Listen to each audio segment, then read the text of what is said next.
Hello. Welcome back to another episode of the David Watson podcast. As always, thank you for tuning in. Today, I had the fantastic pleasure of talking to Gary. And Gary has written an historical fictional account. I'm not sure if that's the best description, but it was regarding his father, who served on the USS Randolph in World War II. And it's largely about this amazing journey on this incredible ship that has a massive legacy within the history of World War II and within the American Navy. And really, one of the great pleasures of this episode was just how much it was great to listen to a son talking about his father and a man who did these incredible things and yet carried an amazing sense of modesty. And yeah, genuinely appreciate Gary coming on. I hope you enjoy the episode. Thank you very much. Hello, Gary. How are you? And thank you very much for coming on. How's things? Well, thank you for having me on, David. So, just quickly before we start, you mentioned you had three dogs, and I'm a bit of a dog person. So, could you just tell me a little bit about your dogs? Okay, well, they're all adopted, so their breed and history is somewhat speculative, but they're one's I believe is a Lhasa Apso, another one is a Shih Tzu, and the little girl of 7 pounds is a Maltipoo. Oh, right. So, how long have you had them then? Well, Max, the oldest and biggest, 30 pounds. I've had him for close to 15 years. Oh, wow. Wow. So Mhm. he's an old boy then. He's an old boy. Yeah, and Magnum, who follows him, is is 14, and he's named after Tom Selleck's character. That yeah, that's where my Magnum. brain went. I thought, oh, Right, that's pretty cool. It- That's right. He's pretty not cool. named after a gun. He's named after Tom Selleck's character. Yeah, yeah. For those that don't know, Magnum PI was a must-watch in the 80s and Yes, was it was. just one of the coolest programs that, Mhm, whether you were an adult or you were a kid, mhm, seeing Tom Selleck spin off in his Ferrari mhm, and or get chased by the two Dobermans were just two of the mhm. coolest things you could ever watch on TV, Exactly. as well as having probably one of the best theme tunes. Um, Mhm. so you and I are going to chat today about your book. Could you just explain to the people a little bit about your book? Well, it's a novelized history of uh, of the Battle of Okinawa from the perspective of one ship, the USS Randolph, an aircraft carrier. It also is the ship that my father served upon. So all this revolves around my father. He grew up in the Depression in New York City. It was difficult living. He joined the Navy in 1944 because he did not want to be drafted by the Army or the Marines. So he enlisted when he was 17. And his 2 years on this ship, the USS Randolph, altered his course of life. Not only did he survive a world war, but it gave him direction. That ship was the second most important thing in his life after family. And he talked about that ship all the time. Whether it was just muses or a life lesson for myself, that ship was always in the conversation. When he passed away in 2016, these stories abruptly stopped. So I started researching the ship's history, and I'm familiar with the World War II aspect of the ship from my father's story, but it had an incredible, 25-year career where it seemed to have a knack of intersecting with history. During the pandemic, uh, I decided to write a novel on it, and it was almost a spiritual experience because, in a way, I was bringing my father back to life. In those 2 years that I was writing this manuscript, my father was, alive inside my head, and it was really a blessed experience.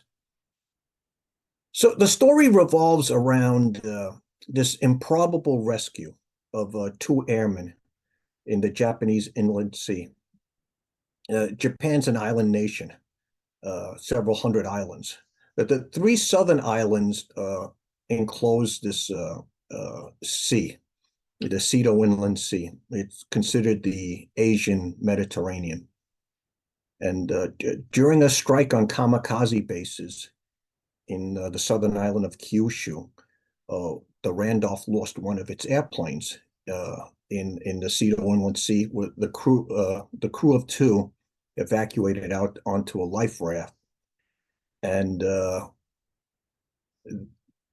there begins this attempt to rescue them from the hold of the Japanese.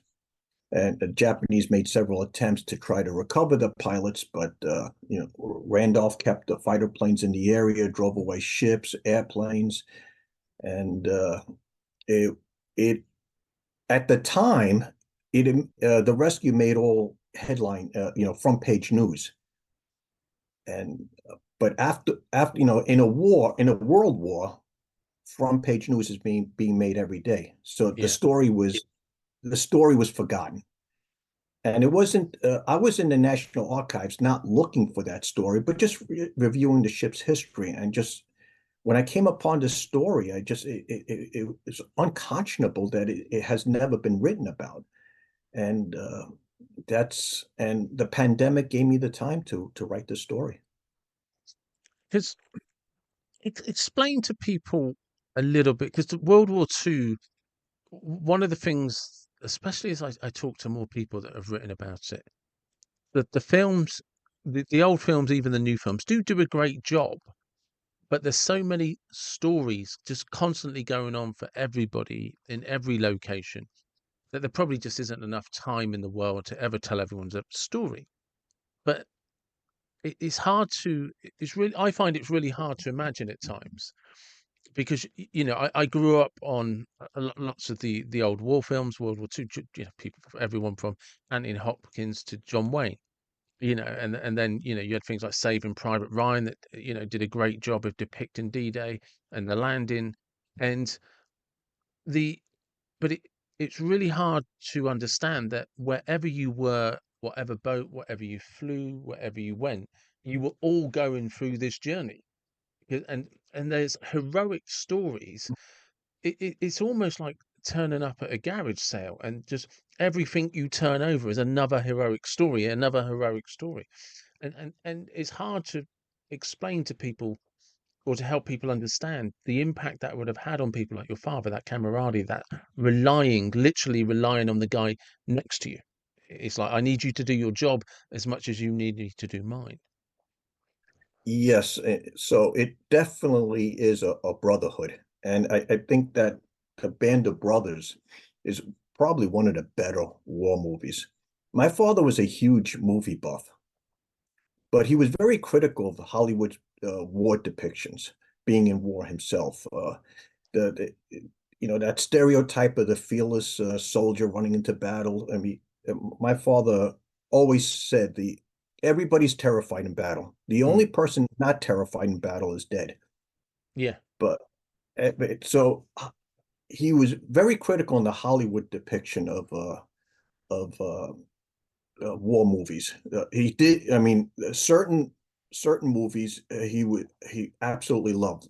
Much The Bridge on River Kwai was one of his favorite movies because of its realistic depiction. Even though its narrative might not be necessarily true, it was a realistic depiction of men in battle.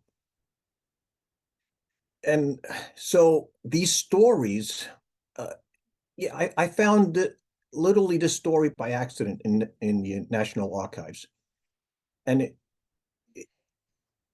it makes you wonder how many more stories are just buried in the archives waiting to be unearthed for some prospective writer. And I encourage anybody who wants to tell the story of a loved one, by all means, pursue the pursue that story. Go to the National Archives in the University of Maryland holds all the military records, and that's an excellent place for anybody to start. So how did you start your journey? Because you said because you sadly lost your father in 2016. So what led you to start your journey? Well, there was a void in my life. As I told you, my father talked about the ship all the time, and he was diagnosed with cancer, so I prepared myself for the last 6 months of his life. But what I was not prepared for is the Randolph stories to suddenly stop. Yeah. And so I felt it my obligation to keep that story going. So I started by creating a website on the ship's history. And then and I just had an incredible amount of research from several trips to the National Archives. I mean, I was New York Times stories from the New York Public Library, uh, the ship's cruise books. I mean, it just amassed a lot of information. And I don't want to say that, you know, the pandemic was an opportunity because, millions of people died, but it was literally an opportunity for me to put some of this on paper. And everything centered around this rescue. To me, I was just fascinated by this rescue. So just give people a broad outline then of what the sort of the beginning, middle, and end is about. So the book takes place entirely in the course of one day, May 14th, 1945. The the U.S. Navy is off the coast of Okinawa. It's the last stepping stone until an invasion of Japan. And because of its proximity to Japan, the Japanese were treating this as a last stand. The traditional naval battles, going back to Francis Drake and Yamada, was two fleets uh, stood opposed from each other and fought themselves visually. The Japanese attack on Pearl Harbor changed the equation. All of a sudden, a fleet can attack over the horizon with devastating effect, and the U.S. Navy was not prepared for this. The Neither was the Royal Navy. No. Churchill said that his worst day as prime minister was the day he received the news that two of his battleships were sunk by Japanese aircraft. The sudden realization that Britannia did not rule the waves. Yeah, Uh, absolutely. right, and the Pacific was at the end of 1941 controlled by Japan, and so the U.S. Navy, not out of ideology but out of necessity, had to use the aircraft carrier. Its battle fleet was sunk at Pearl Harbor. Now you had to have these battleship admirals try to, plug these aircraft carriers into a military solution. And in 1942, there were four carrier battles. The Both the American and Japanese sailors were very courageous. The difference being is that the American naval leadership was very aggressive, and the Japanese naval leadership, surprisingly, was somewhat timid. So the first carrier battle of World War II ended in a draw. The next three were American victories. So going into 1943, the Americans seized control of the Pacific War. But now it had to recapture all the Japanese holdings that Japan captured within the first 6 months, and that was a tedious task. So the U.S. Navy is now at the at Okinawa, and Okinawa is the longest and bloodiest naval battle in history. It's remembered as a brutal land campaign, but more sailors were dying at sea than Marines and soldiers on land. And it was also a naval battle where all the norms were thrown out the window. It was not two fleets opposing each other, but it was ships versus a suicide missile. That suicide missile, the Kamikaze, was committed to death. The people on the ship wanted to live. And for the first time in history, you have a fleet now that's experiencing combat fatigue. Combat fatigue is something that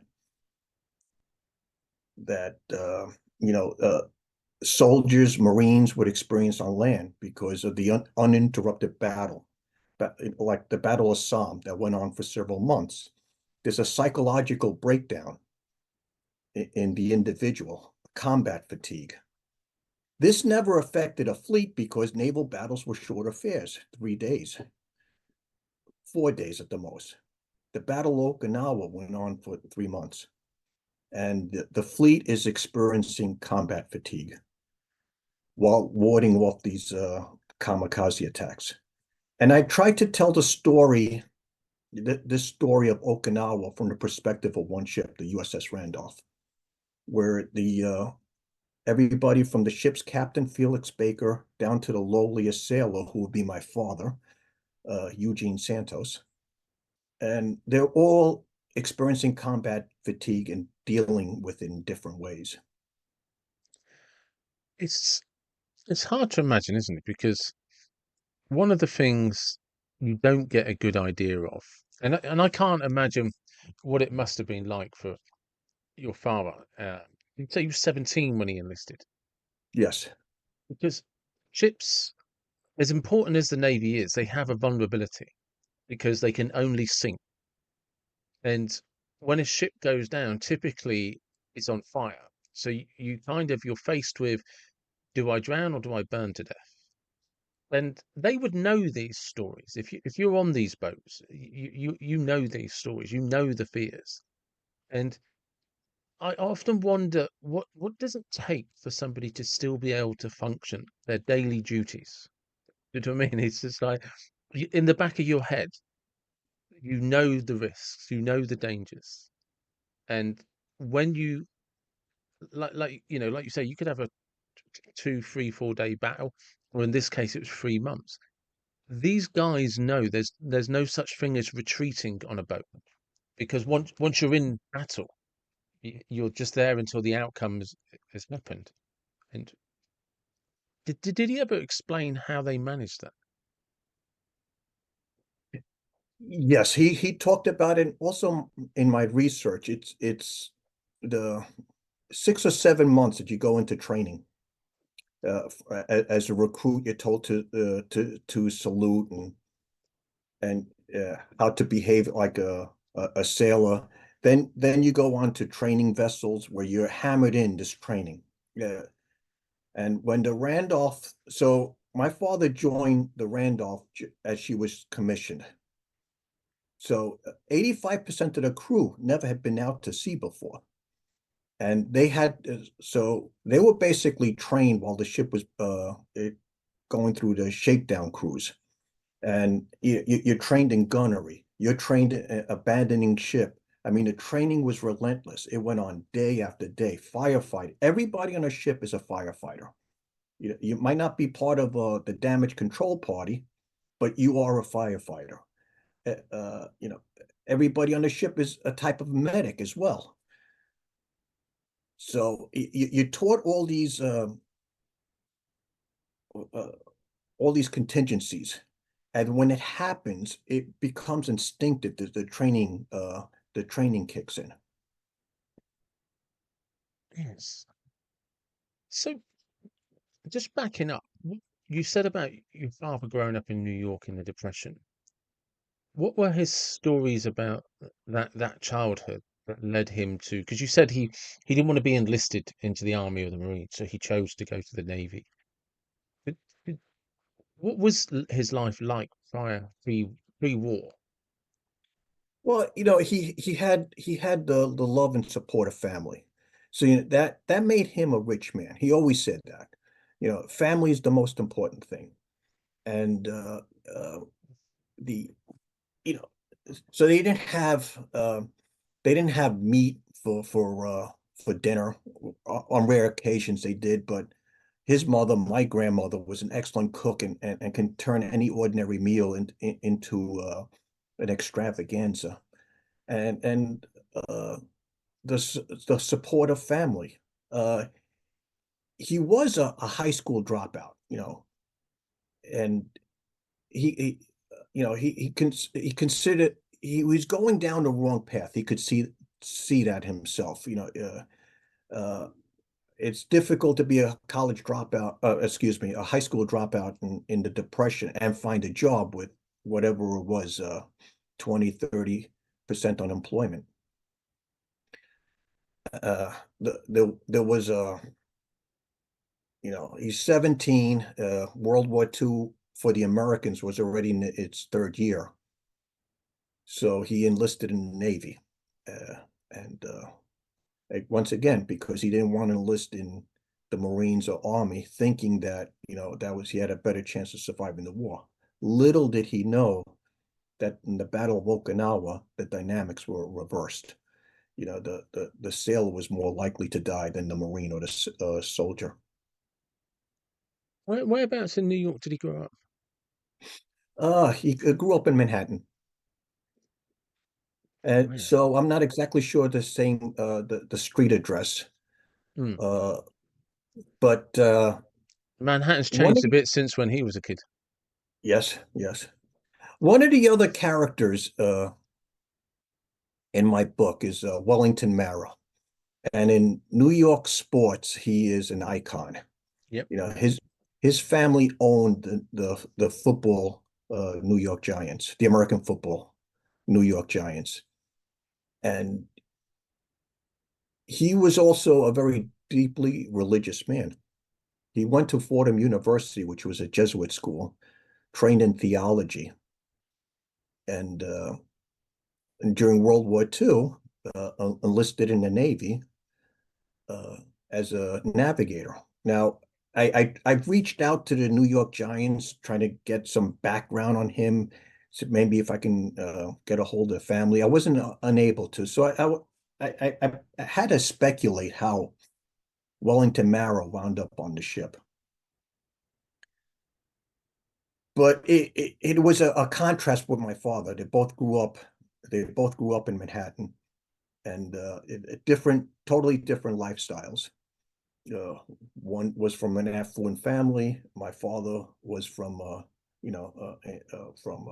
poorer family.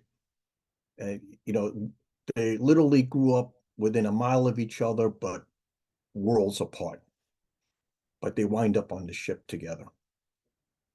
And it was fun bringing Wellington Mara into the story because my father was a huge Giants fan. And in all his stories about the Randolph, he never knew Wellington Mara was his shipmate. Oh, And wow. yeah, it's a incredible coincidence. Uh, in on December 7th, 1941, he was listening to the Giants game on the radio when news broke about the attack on Pearl Harbor. And so, I mean, at certain point of this story, the New York Giants seem to, you know, uh, play a pivotal part. Uh, another another character in my book, Joseph Goyon, he was a squadron commander of the dive bombers. He was an American Indian, a Chippewa Indian, and his father was a famous football player for the New York Giants as well. Uh,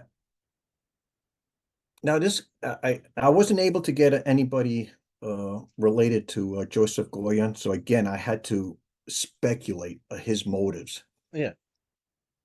And he a fascinating character. Uh, I get more questions about him than any other character. I mean, people privately ask me, well, he he really didn't exist. You didn't really have an American Indian as a squadron commander. Yeah, there was. So when I delve into his past, from his naval records, he seemed to be a reluctant warrior.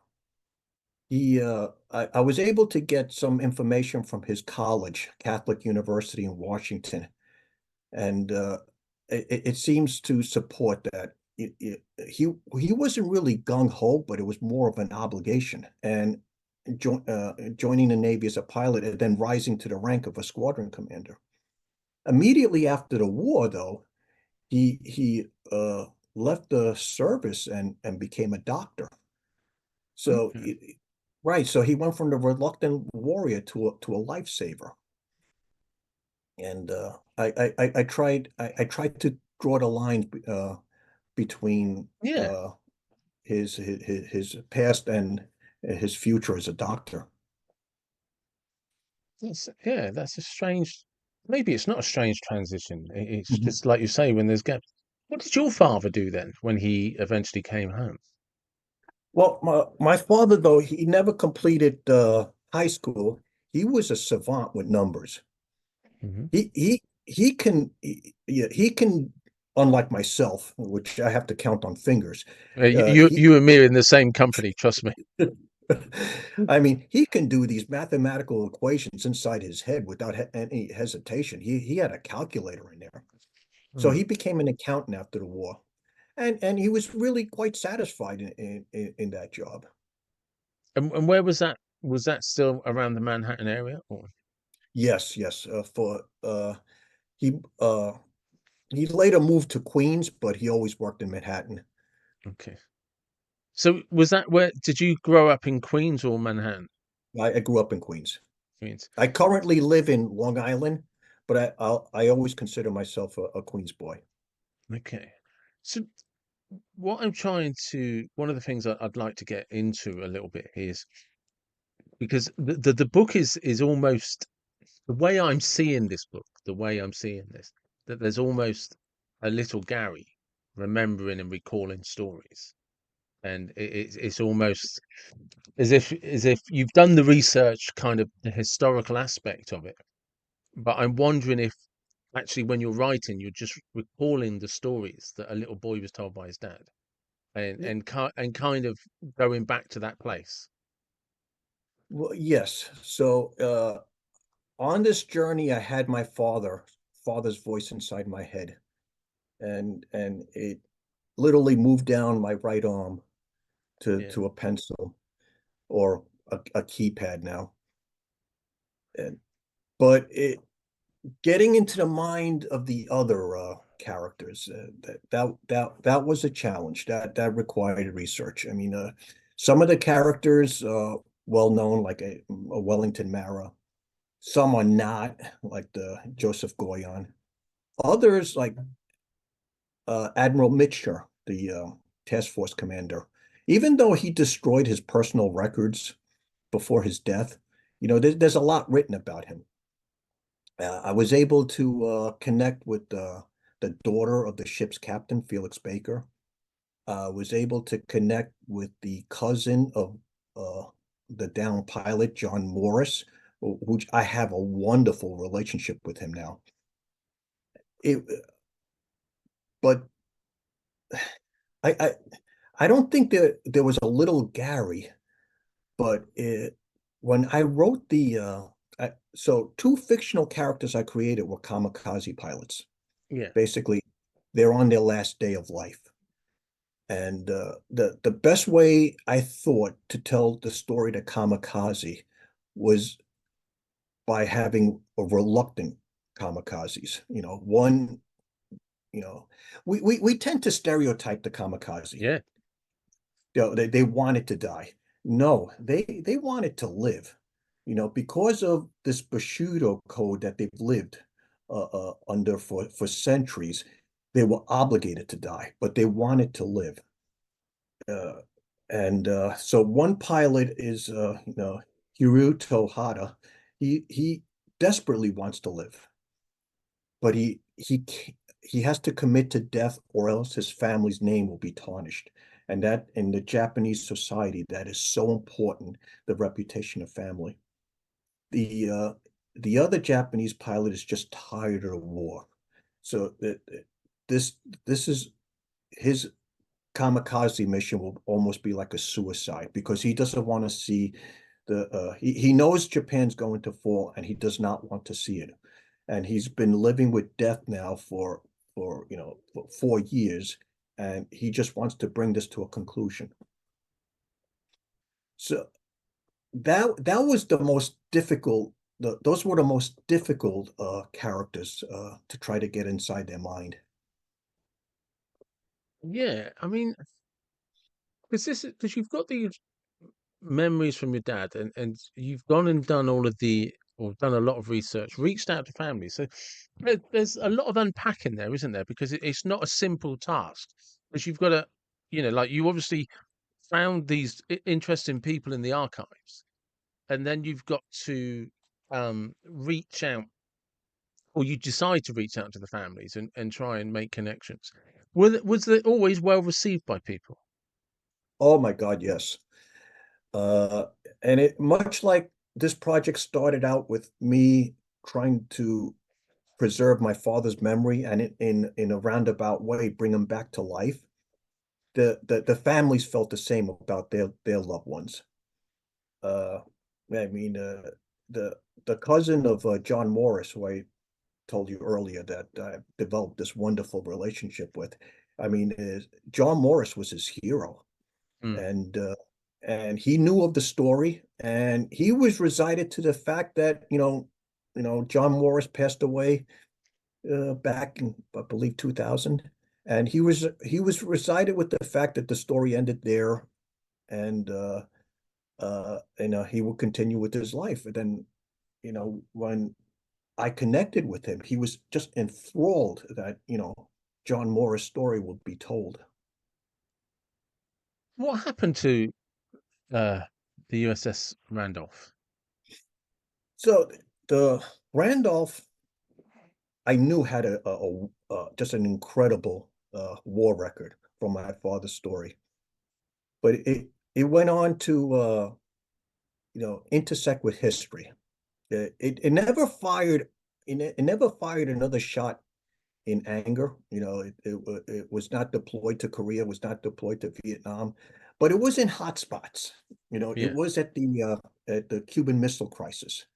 It forced the Japanese. It forced a Russian submarine to the surface, and that Russian submarine, oh, the captain almost gave orders to load a nuclear tipped torpedo to shoot at to fire Mm. at the Randolph.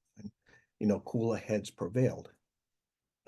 Randolph served as a recovery vessel for two Mercury capsules, yeah, John Glenn and Gus Grissom. Oh wow. Yeah, and Oh, in Gus that's Grissom, that's a big piece of history. right, and so in Gus Grissom's example, the Randolph had to conduct the only rescue of an astronaut at sea because his capsule sank, and his astronaut suit was filling up with water. So the Randolph just kept intersecting history. And in 1975, she met her fate when she was cut up uh, Ah, in New Jersey, right? So other aircraft carriers were preserved and serve as museums. In New York City, we have the Intrepid, which was a sister ship of Randolph. oh wow, that's tragic. Mhm. Damn, I didn't realize she'd been cut up. I mean, that unfortunately that is the way that the sort of seems to be the mariner's code. Yeah. We're going to cut you up, by the way, after a great life of service. Well, take a look at all those famous British warships. Yeah, I mean, and the only one that you have preserved is the Belfast. it's true. It's true. We the British Navy in terms of its history is almost unrivaled. Oh, Um, it's, I'm sure we don't have any records of it in terms of actually preserving any of our boats. I was at Portsmouth about Oh 20, wow, 25 years ago, yeah. and I had chills, literally chills when I boarded Victory. Yeah, I can imagine. I can imagine. It's you know,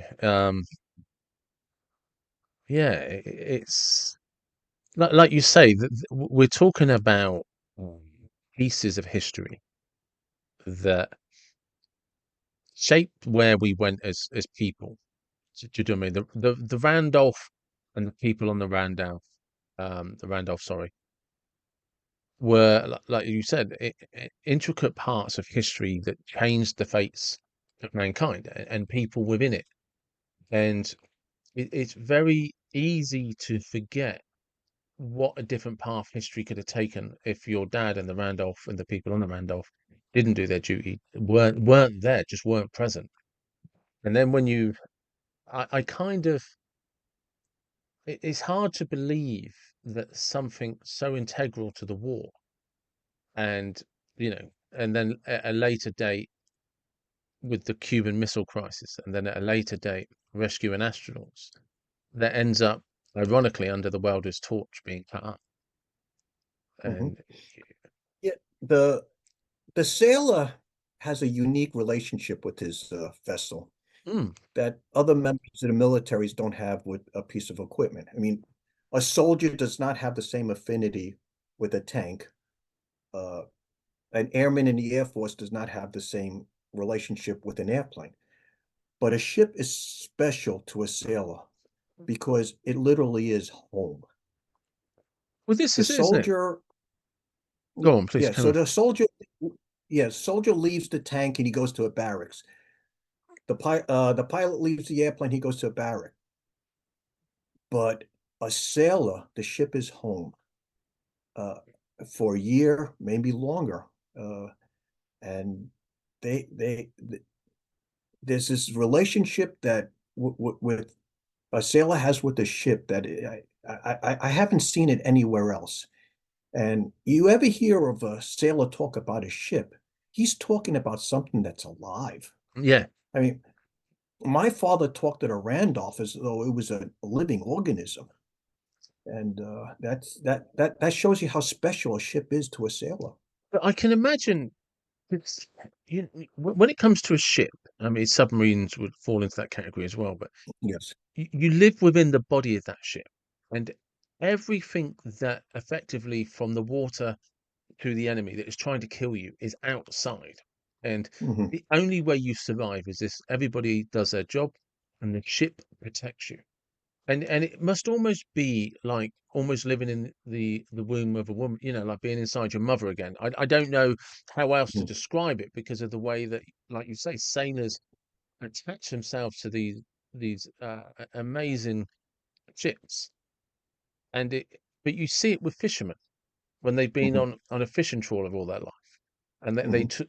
there's almost a sense of security they have when they're out in the middle of the sea that they don't have when they're on land. Right. And you It, just and that must be it's a something. brotherhood. Yeah, but there must be something infectious that does come to life within the hull of the ship. Hmm. Yeah, as a landlubber, I can't explain No, it. I can't. I I can can't. only recite, yeah, I can only recite stories that other sailors have told me, but it is a really unique relationship that a sailor has with the ship, and like you said, a fisherman with a trawler. Because this is it. It's home. Yeah, because I'm trying to sort of put myself in the mind of a sailor. Like, grew up in Manhattan in the Depression. I'm 17 years old. I effectively walk into a ship, and when you go down into the depths of that ship, you will always be hearing the engines. That you're not going to get any respite from the engines. I would imagine the steel felt cold, and you're bunking in a room with God knows how many other guys. There's Mhm. no privacy. There's no silence. That there's a hum to the engines that probably becomes comforting. There's always going to be a coldness when you touch the steel because it's connected to the water outside. And but it's home, Yes, and right. and they the way that you've described your father talking about it, it's he left something there Mhm. when he stepped off that ship for the last time. Only part of him come off the ship. Right. And the other half of him was still on the ship. I mean, Yeah, when he was in hospice, the last 6 months of his life, he literally recalling in great detail his experience on the ship. His short-term memory was fading. I mean, he at one point confused me with with his brother that he lost back in the 1950s.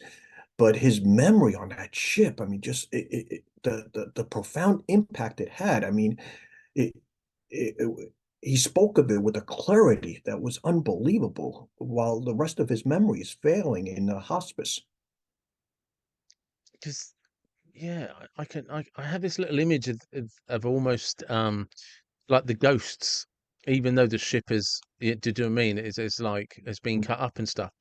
That somewhere in somebody's mind there's still the ship, and everybody in there is real, but to the outside world they're ghosts, Mhm. and they're just, you can just see them going about their daily duties, and like you said, once they set sail, that was it, until they touch land again, which could be a year later, and you must get to know with huge intricate details, not just the ship but the people next to you. And Yeah, was there a, he said he said that the most sinking feeling he ever had was when the ship departed San Francisco for Pacific and sailing underneath the Golden Gate Bridge. There was and watching the bridge fade, fade in the distance. It was a sinking feeling. Just if you would ever see America again. it's weird, isn't it? Uh, yes, his most joyous memory was actually after the war. So the Randolph was deployed nearly for a year straight, Yeah. and when she was one of the first capital vessels that was released after the war ended, and because of her length of service in the Pacific. So the ship sailed through the Panama Canal and arrived in Baltimore before docking at a home port in Norfolk.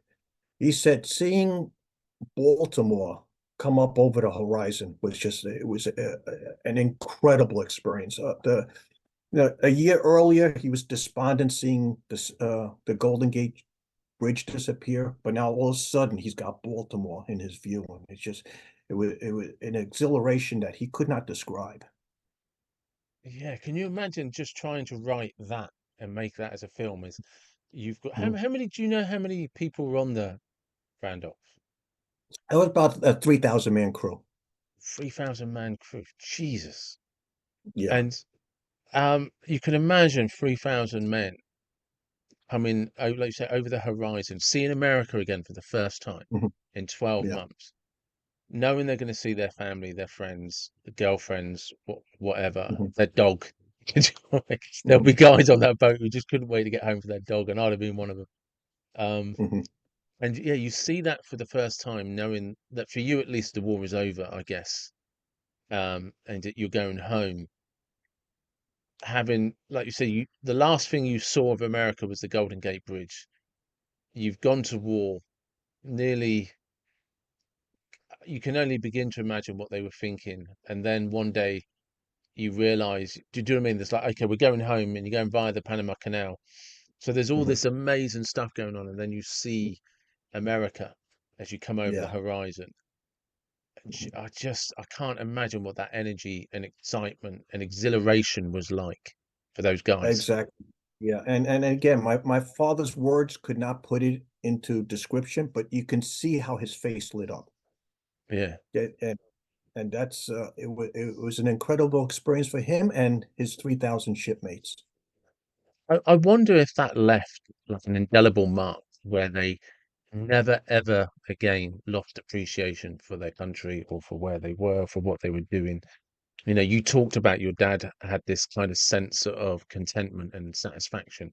Mhm. Um, and I wonder, if it was because of those moments where you had that as you were leaving there, I think you said his heart sank kind of like right into the depths of the ship. Like, am I ever going to come home? And there Hmm. would have definitely been times when they thought they weren't. Um, and there would have been definite over those few months where they wondered if they were ever coming out of this alive. And to then see that horizon as you know you're going home, because you can imagine, although you're leaving the Pacific and you've been told you're going home, until you see it, until you actually kind of, and you can imagine that journey back. They're talking about when they get off the boat, the first place they're going to have a beer, who they're going to go and have a Hmm. beer with, what they're going to. You can imagine these stories and talking about the girls back home who they've been writing to. Uh, So can I yeah, stop you right there? So yeah. when the ship pulls into Baltimore, my father goes into a bar to order a beer, and he's not served because he's under 21. Uh, And that was the frustration of many sailors.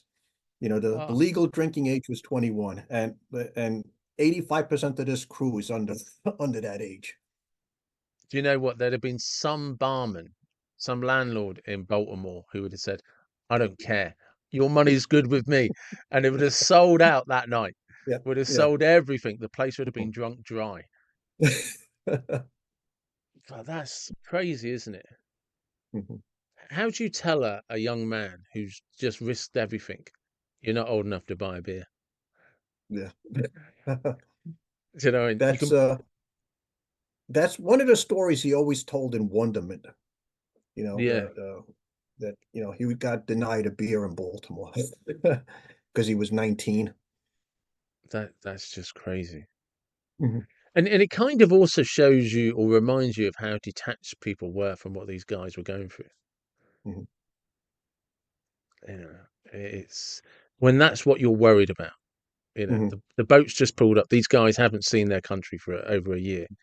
Oh, by the way, your ID doesn't line up correct. You're not having a beer. You know. Uh-huh. Did he get his beer in the end? Did somebody sort that out? I he might have. I just don't recall Yeah. that part of the story. Being denied the beer in Baltimore, that's a story he told most often. Whatever occurred from him, whether he went roundabout way to get a beer, I'm not sure. Yeah. Yeah. That's I mean that's what did he stay did he disembark at Baltimore or did he No, stay on? no. So he stayed on the Randolph for another year. Uh, Okay. so end of 1945, the Randolph made two journeys to Sicily to pick up American troops Okay. and bring them back home. And the first voyage, Randolph set a record. Randolph was always breaking records. Randolph set a record for the number of troops carried on one voyage. On the second voyage, she broke her own record. Nice. Uh, so the first voyage, they brought the troops back home in time for Thanksgiving. The second voyage, it was a race to bring back the troops by Christmas.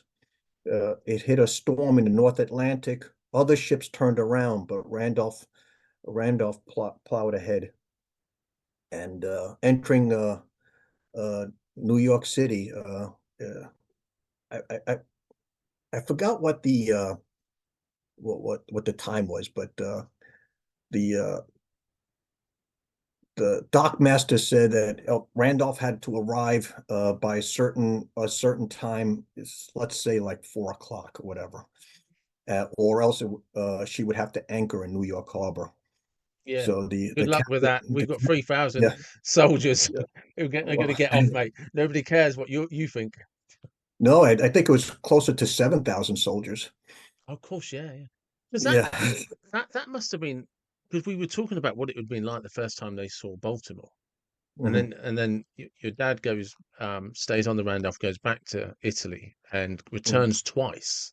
Hmm. Does that journey twice with soldiers who haven't seen their home Oh God, no, for at least probably 4, 5, 6 years for some of them. Right. So Um, of course the airplanes were left behind, and the mm, hangar deck was set up as sleeping quarters for the soldiers. That's how they were able now yeah, to 7,000 soldiers into on board the ship. They lived out of the hangar deck, well, and because they weren't accustomed to sailing. no, I can So imagine. my father said that the hangar deck was putrid with vomit. Oh yeah, uh, Thousands of soldiers vomiting, and it almost, you become nauseous yourself under those conditions. yep. You can imagine odor of landers only. Do you know what I mean? These Mhm, guys have never set foot on sea mhm. on a boat. So, because I was just thinking, so there'd be about 10,000 people on that boat coming back. Well, so Seven, closer about to 7,000 9,000. of them smelt like the inside of their stomach. So the Randolph's normal 3,000 man complement was reduced by 1,000 because Yeah, 1,000 people were associated with the air group, pilots, mechanics. right. So they were left behind in Norfolk. So you had 2,000 sailors with 7,000 soldiers. So it's closer to 9,000. Because I'm just thinking about three times he would have Mhm, returned to America, and the last two times it was with a group of guys that never thought that, just like your father the first time didn't think they'd be coming mhm, home. mhm. And I'm just trying to imagine what that celebration is like as they come over the horizon and they're seeing New York for the first time. I don't know. I can't. I'm trying to think what the first thing they would it be. The Statue of Liberty would be the first thing that stands out. I don't. I don't know my geography that well for Well, that yeah, area. yeah, I mean, you would see the coastline of New York City and, of course, the skyscrapers. Yeah. And the Statue of Liberty would be forward of the skyscrapers. It would still be buried Right. in the sill. But that Statue of Liberty leaves an impression on anybody that has ever seen it. And I've seen it as a tourist, and I get choked up. Yeah. So you can imagine these soldiers whose life was on the line, seeing for. I mean, literally, that's. Because you can imagine how many of these soldiers lost comrades, lost their brothers. Oh yes, right. Because it would have happened on the ships as well. But Mhm, and I could be talking out of my backside here, but generally when ships went down, you lost most of the people. So survivors weren't common from when, in the war, if a ship got taken out, you lost everything, and more often than not, nobody survived. Um, Whereas with soldiers, same sort of numbers, but they regroup. You know what I mean? They just get passed to another regiment or passed to another company. And, you could lose half your regiment, you'll just get put into another one. And mhm. so for these guys as well to be coming home, having seen what they've seen, and to see the New York sort of skyline, and then, like you say, probably sail right past the Statue of Liberty. Right, right. That, And both circumstances, the ship captain is trying to get, the soldiers in New York for the holiday. The first time was Thanksgiving. The yeah, second time was Christmas. And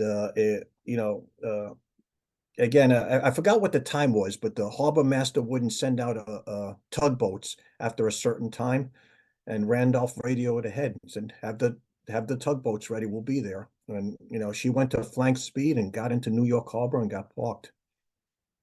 can you imagine those guys disembarking? Yeah, yeah, on Christmas Day. Yeah, yeah, yeah. It's just incredible because you can just I try and just trying to create the feeling of how exciting and how happy they were, and how that must have felt for your dad to see it again, because you're going to get caught Mhm. up in the energy and the celebration, because Yes. you can just imagine them getting on the Randolph in Italy, knowing they're Mhm. going home, just how happy they are to Right, actually right. to have made it. And there's going to be a point where the sadness of everything you've seen and the people you've left behind is going to be forgotten when you see the skyline, because you're just going to be Mhm. so pleased to be going home to see Oh, yeah. your family, For your that, parents. right. For that one moment in time, all their miserable experiences Mm, of the past is forgotten for that there, one moment. yeah, that's because there is that moment, isn't there, where that thing that is haunting you, that you're never going to leave behind, is actually flipped 180, is now a celebration. Mhm. And just there'll be a point where I wonder how many of them were able to recognize all of the guilt, all of the horror was flipped 180 degrees. And at some point, when they're maybe in a bar having a drink, they realize how happy they are and how happy they feel. And that's the first time in forever. What would have felt like forever? Mhm. Yeah, I mean, it, that's beyond my capabilities to try to rationalize, to actually be inside somebody's head in that moment of Mm. elation. Yeah, same here, same here. Mhm. That's it's kind of, I'm like stuck with this massive puzzle in my head of just what would that feel like? Um, because we can all imagine the horror, but it's the horror being flipped into a celebration Mhm. because you suddenly see, oh my God, that's America. That's the USSA. I'm home. I'm Mhm. alive. I have made it. And for your dad to experience that for himself and then see it twice more, it just must. I wonder if it's something that you can't forget. And maybe that's part of the reason that the Randolph just lived with him to his last day. Yeah, that and the 2 years prior, that bond that you have with Yeah. your shipmates, and I think you explained it perfectly when you said it's like being back in the womb, Mm. that being cased into steel, with your 3,000 shipmates. Do you just changing track slightly? I want to go back a little bit to you as a boy listening. Do you remember the first times you heard the stories? Yes, but my my father was again very critical of the Hollywood depiction of the fearless soldiers. Mm. His stories were basically he was scared of death. You Yeah. know, he said that from the onset. I mean, there was never any false his heroics in any of his stories. He didn't claim to try to that he won World War II. He was an integral part. He was just a small cog. He very modest man. That's who he was. And and that's why when I tried to uh, honor him, uh, depict him in this story of mine, I made him that modest man. Yeah. It had a scene where he literally had a breakdown on the passageway of Randolph, and because you know that's what he would have wanted his portrayal. He wouldn't have wanted a portrayal where he's swimming out to the inland sea to personally rescue these two pilots himself. That wasn't Dad. Dad was a No. very modest man. But do you remember, like, when you were a child? When do you remember the first sort of where you were and what he was telling you? The first stories that you can recall, or was it just like, no, this is all my life? Yeah, it was all my life. Yeah, it's just all my life. It's mad, isn't it? It's just the history that is just been left behind. And no, now that obviously, I'm assuming that when you were trying to write these stories, or this story and this book, and you're discovering new history in a sense, because you got your dad's story, but then you're finding out from the archives all of these other stories, and you're Yes. connecting with other people as well. What was that feeling like? It's very rewarding. Uh, uh, Very rewarding preserving history. Uh, Not just for the sake, preventing or repeating the same errors of the past, but to preserve these people. That each one of these characters, I grew attached to. Mm. I told you to have a really good, warm relationship with the cousin of John Morris, and and I tell him all the time we're related to each other because of the Yeah, Randolph. yeah, And where else can you know an average Joe uh, actually know the daughter of the ship's captain? I mean, that's yeah. to me.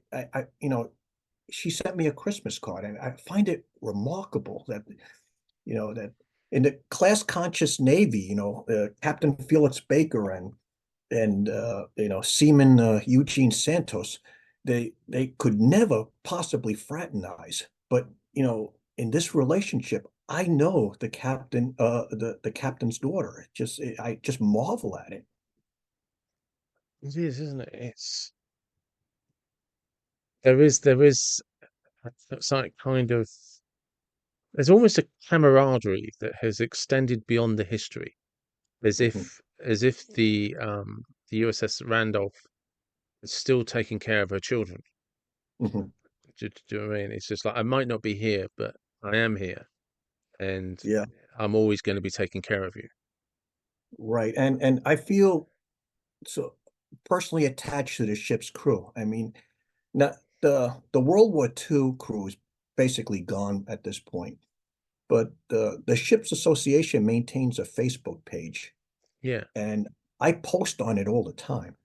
And I truly, I truly love these sailors that served on that ship, you know, 5, 10, 15, 20 years after my father. I mean, they're part of my extended family almost. just to finish up. I just have one last question, then I'll let you go. Sure. Again, I'm very, very appreciative of the time you've already given me. If What do you think if you could show if there was a way to go back in time slightly, you can pick the time. You can pick the time, but you get to be able to give your dad the book. What would you say to him?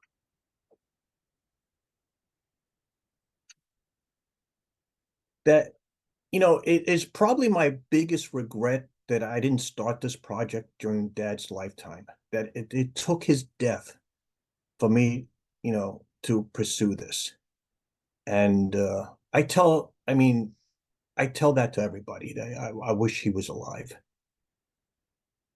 but uh, I'm I can't answer that, but I'm sure I believe in an afterlife, and Yeah, yeah, I believe he's looking down at me with satisfaction.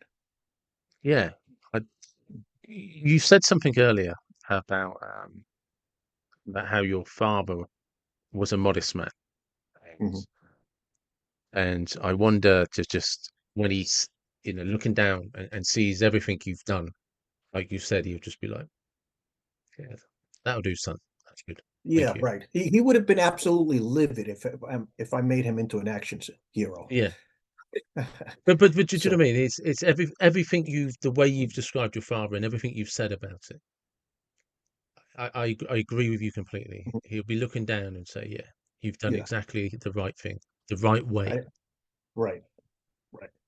And he was not only in my head when I'm writing the story, but he was also my moral conscience, right? Yeah, Uh, there were times that I wanted to, since it is a novel, a fictional account of a true event. There were there were times that I was almost tempted to break away from reality, and I can hear, yeah, I yeah. can hear his voice inside me. Don't you dare. So I like to say, and one of the things that I've really enjoyed um, listening to you about is I don't know if you're aware of this, but it's really clear. just how much you and your dad had a great relationship, and it's Oh, beautiful to listen to. It really is, and thank you very much for sharing that with me. well, thank you for having me. Thank you. And there you have Gary and his story about the USS Randolph. I'm sure you will agree. You can just tell what a great relationship he had with his father. And I hope you enjoyed this episode. And as always, thank you very much for listening, for watching, for tuning in. And please, whoever you are, wherever you are from, whatever you believe, please be blessed and take care of yourself.